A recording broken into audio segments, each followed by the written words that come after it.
Once upon a time in Milan, Ohio, a young boy named Thomas Edison arrived home after a day at school. Excitement and curiosity filled his eyes as he handed a folded paper to his mother, Nancy Edison. He told her that his teacher had given him the paper and instructed him to deliver it to her. With a sense of anticipation, Nancy unfolded the paper and began to read. As her eyes scanned the words, her face transformed. Tears welled up, but they were not tears of sorrow, they were tears of pride and awe. Thomas, sensing his mother's emotions, asked her what the letter said.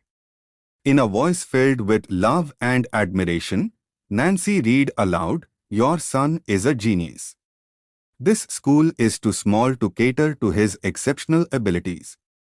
We lack the resources and qualified teachers to properly nurture his extraordinary talents. We kindly request that you take up the responsibility of educating him yourself." Years passed, and Thomas Edison's genius blossomed. His relentless pursuit of knowledge and unwavering determination made him one of the greatest inventors the world has ever known.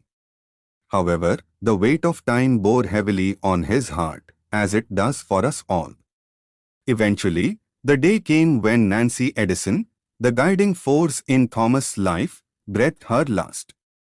In the midst of grief, Thomas found himself rummaging through old family belongings, seeking solace and memories. As he reached the corner of his desk drawer, a folded paper caught his attention. Curiosity piqued, he retrieved it and carefully unfolded it. There, before his eyes, were the words that had once transformed his mother's tears of joy. "Your son is mentally ill, and we regret to inform you that we can no longer allow him to attend school." It was the very same paper his teacher had given him all those years ago, instructing him to deliver it to his mother. Overwhelmed with emotion, Edison wept for hours. The weight of those words from his past, the ignorance and misunderstanding they represented, bore heavily on his soul. But in the depths of his sorrow, a newfound determination emerged. He took his diary and wrote with conviction, "Thomas Alva Edison was an adult child who, through the heroism of his mother, became the genius of the century." From that moment forward, Thomas Edison carried within him a fire, fueled by the memory of his mother's unwavering belief in his potential. He vowed to prove that adversity and ignorance could not define him or hinder his pursuit of knowledge and innovation.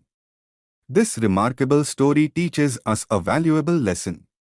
It reminds us never to surrender to the judgments and limitations imposed upon us by others. We must remain steadfast in our self-belief, armed with a positive attitude and an unyielding work ethic. In doing so, we can overcome any challenge, turning adversity into the fuel that propels us to greatness.